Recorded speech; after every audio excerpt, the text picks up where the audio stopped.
जय माता दी सबको। आप सबका स्वागत है मेरे channel spiritual talks and journey में। जर्नी इसीलिए क्योंकि मैं आपको आध्यात्मिक बातों के साथ साथ कुछ जर्नी भी करवाती हूँ, चाहे वो हंसी की जर्नी हो, चाहे वो सफ़र हो, या चाहे वो लोगों का नज़रिया हो, या फिर कुछ ऐसे कोट्स होते हैं जिनसे हमें लाइफ में लेसन मिलता है। इसीलिए स्पिरिचुअल टॉक्स एंड जर्नी। तो बात यहाँ से शुरू करना चाह रही हूँ आज मैं कि मेरे जीवन में अध्यात्म की शुरुआत कैसे हुई। अब देखिए, कई लोग कहते हैं हम लोग बहुत दुखी थे और परमात्मा की तरफ रुझान हुआ, और कुछ लोग कहते हैं हमें जिज्ञासा थी भगवान क्या है, और कुछ लोग ऐसे होते हैं जिनको जो पिछले जन्मों के ऐसे कर्म होते हैं, ऐसी भक्ति की होती है उन्होंने कि आधे रास्ते में ही भक्ति को छोड़ना पड़ा, चाहे वो मृत्यु के कारण, चाहे वो किसी और कारण भी हो सकता है। तो उनकी भक्ति वहीं से शुरू होती है जहाँ से छोड़ी हुई हो। तो कई लोग हम कहते हैं ना बहुत ही छोटी उम्र थी, लेकिन भक्ति देखो कितनी है। और फिर वो इस तरह से बात करते हैं जैसे कि बहुत मैच्योर होते हैं उम्र छोटी होने के बावजूद भी। वो क्या है? वो पिछले जन्मों की भक्ति जो हम कैरी करते हैं वो है। तो ये एक छोटा टॉपिक नहीं है, इसमें घंटों बात की जा सकती है। तो मैं आने वाले अपने जो चैनल पे जो एपिसोड बनेंगे उसमें मैं ज़रूर बताऊंगी आपको एलोबरेट करके कि ये क्या होता है और कैसे होता है, क्यों होता है। लेकिन अभी मैं भी नई नई हूँ, तो चैनल पे मुझे मैं नहीं जानती कि किस तरह से क्या करना है। तो मैं बस सिंपल भाषा में अपना स्टिल कैमरा में बोल देती हूँ जो बोलना है मुझे। तो इसी तरह से मैं आपसे बात करती हूँ। तो अब बात को आगे बढ़ाते हैं। अब बात ऐसे है कि मैं अध्यात्म में कैसे आई। तो मुझे अध्यात्म में आने के लिए सबसे पहले तो क्या है कि ये बीज आपके मन में, अगर आपने अध्यात्म में आना है बचपन में, इसका बीज रोपण हो चुका होता है, जो हमें बहुत देर के बाद पता चलता है।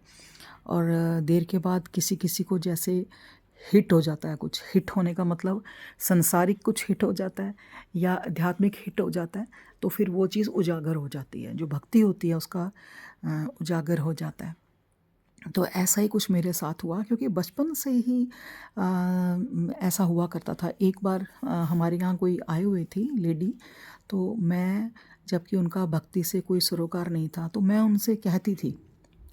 अब मेरे पेरेंट्स को ये पता नहीं होता मैं किससे क्या बात कर रही हूँ। तो वो जैसे बच्चे जाते हैं बात करते हैं, या इच्छा रहती है कोई कुछ दे देगा, मुझे ऐसी इच्छा नहीं होती थी।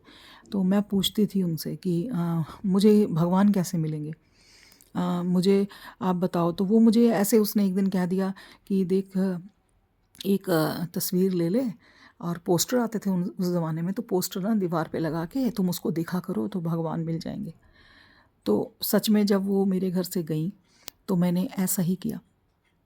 तो हमारे यहाँ उस समय तो कुछ मुझे ऐसे पता नहीं था किसकी भक्ति करनी क्या करनी। तो मैंने कृष्ण भगवान का पोस्टर जो है ना हमारे यहाँ पहले रखा हुआ था, तो मैंने वो दीवार पे हैंग किया, और मैं उनको देखती रही 1 घंटा 2 घंटा। और किसी की नज़र ना पड़े, कोई आता तो मैं रूम से उठ जाती, फिर कहती हे भगवान मुझे मिलो, हे भगवान मुझे मिलो। तो ये बीजारोपण तो बचपन में ही हो जाता है, तो थोड़े थोड़े अंश दिखने लग जाते हैं भक्ति के। लेकिन फिर उसके बाद बड़े हुए, पढ़ाई पूरी हुई, शादी हो गई। तो शादी के बाद भी ऐसा रहा। और क्योंकि हमारे यहाँ मेरी जो मम्मी थी वो दुर्गा माता की बहुत पूजा करती थी, जबकि उनको ऐसा कुछ नहीं था कि वो बहुत कुछ जानती थी, ऐसा कुछ नहीं था। बहुत ही सीधी सादी महिला थी। तो वो नवरात्रे करती और घर में हवन भी करती, और ऐसा नहीं कोई मंत्रोच्चारण करती हूँ, तो सिंपल सा हवन करती थी, लेकिन भक्ति बहुत अच्छी थी उनकी। तो उनको देखती थी तो मुझे माँ की भक्ति बहुत मन लगता था उसमें, कि मम्मी क्या करती हैं, तो मुझे बहुत अच्छा लगता था। तो बाकी हमारे घर में कोई ऐसा माहौल नहीं था भक्ति का कि बहुत भक्ति हुआ करे, ऐसा नहीं था। लेकिन हाँ, धूप दीप तो होता था। तो इसी तरह से फिर जब मेरी शादी हुई तो शादी के बाद भी जीवन चला, और नवरात्रि आए तो मैंने नवरात्रे भी रखे थे। और नवरात्रि रखना तब से मैं शुरू हो गई थी, पूजा पाठ तो करती थी मैं। लेकिन एक तरफ से जीवन बहुत मेरा मॉडर्न था और बहुत ज़्यादा क्योंकि उम्र भी कम थी और बहुत ही मॉडर्न थी। हाँ, जो भी चीज़ें होती हैं आधुनिक जो लोग यूज़ करते हैं मैं भी यूज़ करती थी। जिस तरह से रहा जाता है घूमना फिरना वो मैं भी करती थी, सब होता था। लेकिन असल मायने में भक्ति कब आई मेरे जीवन में, वो अ, वो कुछ सालों के बाद आई और उसके भी कुछ लक्षण प्रकट हुए थे कि कुछ अनुभव ऐसे हैं जो मैं ज़रूर बताऊंगी आपको। तो भक्ति का प्रगटे कब हुआ, मुझे कब पता चला, वो अनुभव से पता चल गया मुझे कि कुछ ना कुछ तो है। तो फिर मैं भक्ति में आई तो मेरी भक्ति शुरू हुई और जीवन की जो मैं अभी आपको ज़्यादा डिटेल में नहीं बता रही हूँ, उसके लिए मैं अलग एपिसोड बनाऊँगी। तो मेरे पास जो लग्जरियस आइटम थी, जो मैंने अपने जीवन में इकट्ठा किया था, वो मैं देने लग गई। जो लाइफस्टाइल था वो मेरा खुद ही चेंज हो गया, क्योंकि भक्ति महारानी का जब प्रागट्य होता है ना जीवन में, तो आपका लाइफस्टाइल चेंज हो जाता है। ये लक्षण है पहला कि मुझे इच्छा नहीं थी किसी चीज़ की, फिर सब कुछ होते हुए भी मेरा वैराग्य जो है वो बढ़ गया।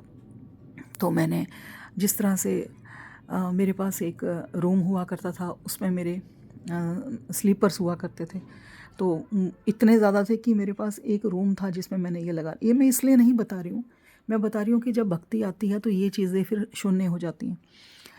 मैटर नहीं करता आप कितना खर्चा करते हो, आपके पास क्या क्या है, आप देने लग जाते हो, आप शून्य हो जाते हो। तो मुझे उन चीज़ों की ज़रूरत महसूस नहीं होने लगी। 5-6 जोड़े रखे, बाकी सब पैक करके दे दिए।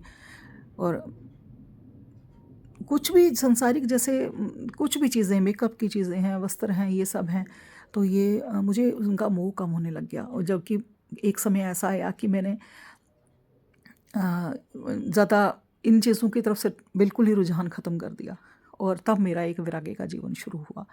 और वो जीवन जो है वो उसमें बहुत अनुभव, बहुत से चमत्कार, बहुत से लोगों का मिलना, वो सब शामिल हो गया। और अनुभव ऐसे ऐसे कि कहाँ एक बहुत ही आधुनिक लड़की और कहाँ कपाल से अमृत टपके, वहाँ की सिचुएशन जो है वो पहुँच गई। लेकिन उसके लिए फिर तप भी किया, तप के बिना तो कुछ नहीं है। तो महामाई ने अपने आप मुझे इस रास्ते पे माँ ले आई।